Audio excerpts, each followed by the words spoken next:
to Rockingham, where race number 2 of the weekend of the Armed Forces Race Challenge is about to get underway. The cars lining up on the grid ahead of their second race of the weekend. So it is going to be another very busy grid. There you can see it, with pole position going the way of Mark Inman, our race 1 winner, Robert Taylor alongside him, then Will Ashmore and Ian Fletcher, Mark White and Ed Fuller, and Ed McKean and Chris Slater round out the top 8. It's the second fastest lap times from qualifying inside the grid for this one, so there is a bit of a shuffle as the 5-second board is flown. Watch the yellow Fletcher Horner to be Ian Fletcher from the inside of row number 2. He made a demon getaway in race 1.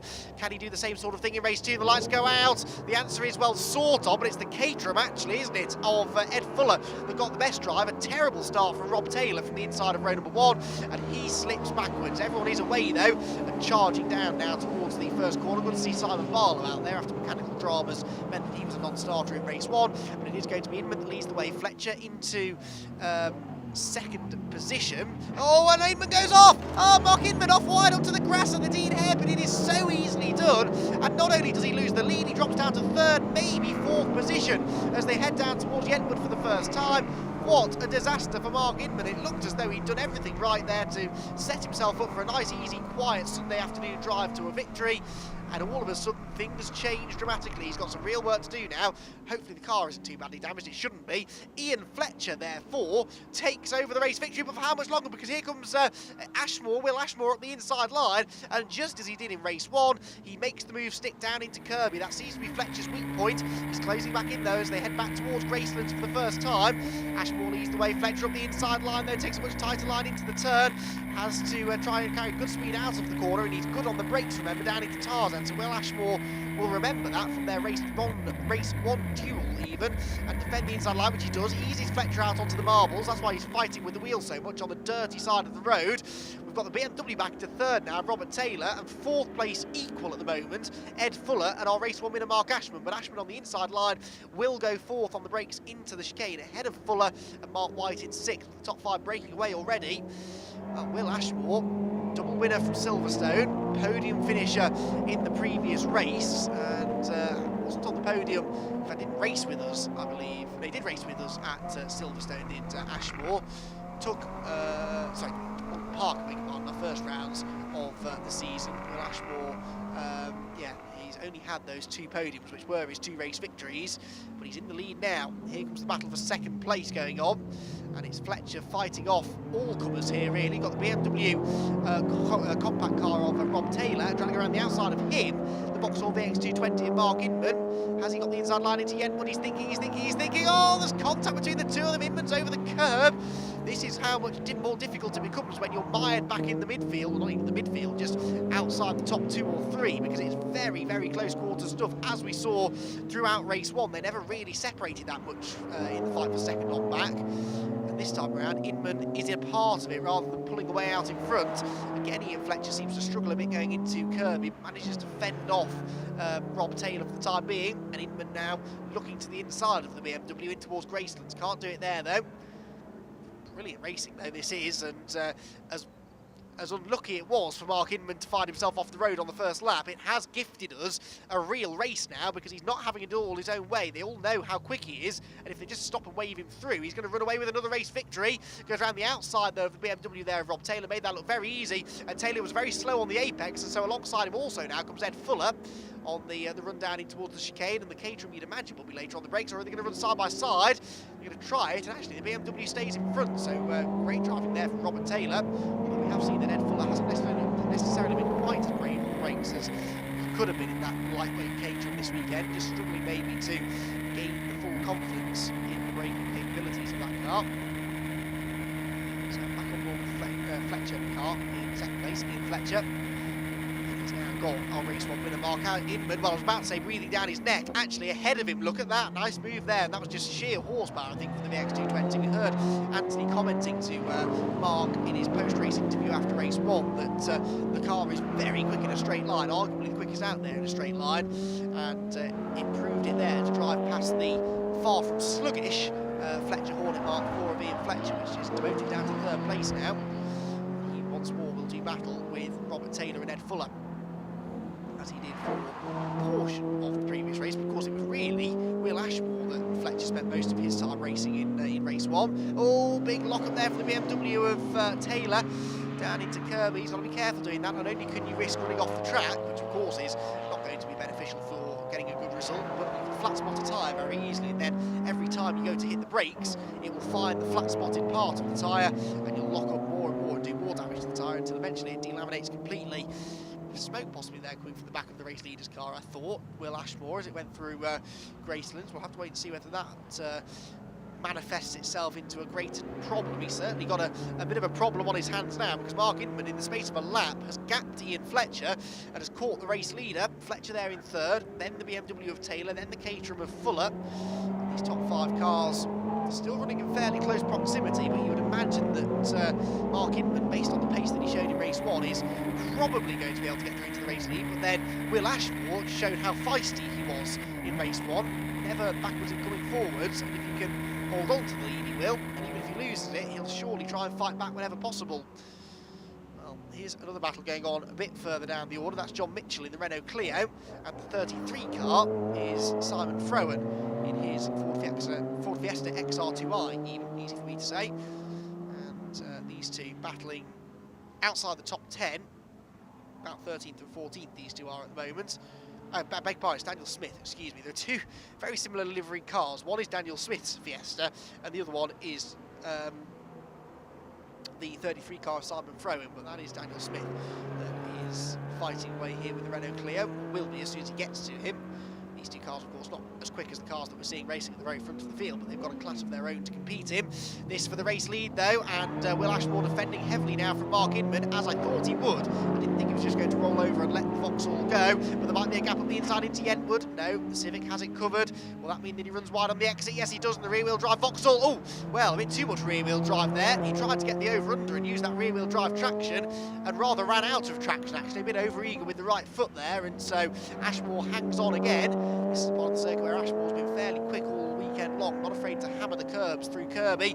Snatches a break though, runs out wide, and well, Inman's definitely quicker, and he's making fewer mistakes at this stage. I know he made the mistake on the first lap that put him back in the pack in the first place, but ever since then it's been an imperious drive from Mark Inman to carve his way back through the field. But can he find a way through into the race lead? There's one more position he needs to gain, and it's going to be the hardest one to gain, I think. They go past Simon Barlow's MG, which stays dutifully out of the way. There is definitely just a wisp of smoke coming from the rear end of that Civic, but I'm hoping it's nothing too much to worry about. It could just be tyre smoke, to be honest, either tyre rubbing on bodywork or sliding across the ground, but he's certainly pushing hard. It doesn't seem to be doing it in a straight line, does it? Which is what makes me think maybe it's tyres fouling against the rear wheel arches, perhaps. But the Honda Civic, the VTI, looks good, sounds good, and he's going pretty good at the moment, isn't it? Leading the race on to another lap. Now, what's the straight line speed performance like, though? Because that Vauxhall will close in, you would imagine, down towards Dean and Paul Waterhouse here in his Peugeot 306 GTI. You see inside, pretty standard there. It's still got the radio, still got the air conditioning unit in, all the dials that you'd see on a road car. They are standard production cars, these cars. Safety modifications, of course, you can see the roll cage added in there, as it has to be to race on a racetrack in the UK. So this battle for the lead very much still raging. Oh, and Ashmore sideways there as he throws it into Chapman Curve. Inman, though, although he's got close, hasn't really been able to mount a serious challenge yet. This fight for third is still going on between Ian Fletcher, Robert Taylor and Ed Fuller, and Taylor again locking up, and I think that's because he has flat spotted that front left tyre, as I suggested might have been the case a bit earlier on, and now every time he breaks into that corner, he's catching that front left tyre. Have to manage that as the race goes on. There's that smoke again from the back of Ashmore's car, and Inman maybe sensing blood in the water, thinks about going up the inside into Tarzan. Just didn't quite get there before Ashmore got the move covered. Now here are two slightly different cars. We've got the BMW 330 attacking the very wayward Ford Escort Mark 1, and it's Chris Dancer who goes off in the Escort, rejoins and hands the place over to Thomas Sykes, but they were two cars with some 40 years between them, battling as close as you like, until the Escort, unfortunately, perhaps showing its age, ran out of brakes rather down into the Dean hairpin. Very easy to do that down there, though. You arrive at such high speed, needless to say, it's the fastest part of the circuit on the approach to Dean, and because it's such a wide circuit, there are no real reference points there. It's very easy to outbrake yourself. Well, Ashmore can't afford to outbrake himself, because one mistake and Mark Inman will be through, and he's alongside now as they head down towards Tarzan. The outside line on the way in. Now does he go right round the outside? He's going to try it. This is getting brave here, but this might just work. He'll have better traction off the corner from the rear-wheel drive Vauxhall. Can Ashman get over to defend though? No, not quite. They are side by side down towards the school, the Brook chicane, and I think that Inman might just make this one stick. He's got the inside line, and in fairness to Will Ashmore, he knew when he was beat, and he lets him go, but he's going to try and come straight back at him though as they come out onto the banking. That might be his last chance to do so though, because that Vauxhall, we know he's quick in a straight line, and I reckon that Mark Inman might just be able to pull away. Ian Fletcher has got a grandstand view of this fight for the race lead as they come out onto the pit straight, and Fletcher will be hoping that they keep on falling over each other, because it looks like his lap times have been pretty good of late. He's been taking advantage of their battling to actually close in slightly on leading two. Now that Inman is in front though, it may well be that that is as close as he gets, but Ashmore is not giving in. It's a bit deep on the brakes though into Dean, and that won't help his cause. Out the corner though, down into Yentwood, there you go, and time ticking on in this race as well. We're well into the second half now. And is that going to be the move that makes it stick for Mark Inman? Can Will Ashmore come back at him? Will, of course, might end up focusing more on his mirrors than out of his windscreen if Ian Fletcher gets any closer, because we know Fletcher's car is fairly rapid as well around here. And don't forget that he's bringing along with him Robert Taylor, who's dropped Ed Fuller now slightly. There's a big old gap back to Mark White, so Mark White has really lost some time somewhere in this race. The driver who has won the race this year, but is not going to do so here at Rockingham. Mini, about to go another lap down. That's Simon Skirton in car 56. It looks as though Mark Inman is starting to make good his escape now at the head of the field, back with Ian Fletcher, and yes, he's definitely catching Will Ashmore. He's a bit closer now, I'd say, than he was at the start of the lap. They'll both want to get up the inside of Skirton's Mini cleanly into the Brook chicane, which they do, but Ashmore, again, just runs a bit wide. So too though was Fletcher, because he went in on a tight line to get past the back marker, and that compromised his line through the corner. Not too much, though. He'll get off the corner fairly rapidly. There is the number 33 car, which is Simon Froh, and he goes on the inside. Oh no, and there's contact with Thomas Sykes. Sykes actually did really well to save that, because that BMW was rear-wheel drive, and rear-wheel drive cars are notoriously difficult to save when they receive a bit of contact like that. But is that game over maybe for Simon Frohan, whose car has stopped right on the apex of the Dean hairpin, but it still appears to be running. But his line of sight will be obscured by that tyre wall. He doesn't know when there's a big pack of cars coming. He daren't select reverse gear and try and carry on for fear that he ends up getting sort of wiped out by another car coming through. So he may well be stuck there for some time. Looks as though Tom Sykes has been able to continue with no real damage in his BMW 330. He's been caught again slightly now by the recovering Chris Dancer. He'll be looking to try and resume their battle they were having earlier on as they turn through Graceland. The BMW not quite as quick through there as the Escort was. And down into the Tarzan hairpin they go. And we're hearing that Frohan's car is still stuck at the Teen hairpin, and that may require a safety car. Possibly even actually a red flag, because we are getting towards the end of the race now, so maybe they decide to call this one early. That would be good news for Mark Inman, because he is very eager to see the checkered flag, I'm sure, the race leader. He's not far behind these two, actually, about to put a lap on them, both of whom have had their dramas. Back out of the final corner, up onto the banking, and onto another lap. Mark Inman, as I said, not that far behind. The starting gantry they go, and yes, there we go, red flag. Red flag is thrown, understandably, with the car stopped in a dangerous position. There it is, and Simon Frohan has decided to abandon ship. He's getting out of the car. Didn't much fancy sitting broadside across the middle of the road. I can't say I blame him either. So that is the race done. So, confirmation of the result there. Mark Inman takes the victory from Will Ashmore in second, and Ian Fletcher in third. A great race between all three of them, though. Robert Taylor was fourth, and Ed Fuller in fifth. Mark White a distant sixth, ahead of Ed McKean, Darren Howe, Chris Slater and Paul Waterhouse. Then it's Tom Sykes, Chris Dancer, Simon Skirton, John Mitchell, Daniel Smith and Simon Barlow. We lost Simon Frohan, and Ben Grundy was a non-starter. Well, Mark, firstly, congratulations on the win, but you made hard work out of that. Yeah, I say it went straight on at turn 2 and dropped back to 4, so I knew I had some work to do, which in an 18 minute plus 1 lap race is hard work.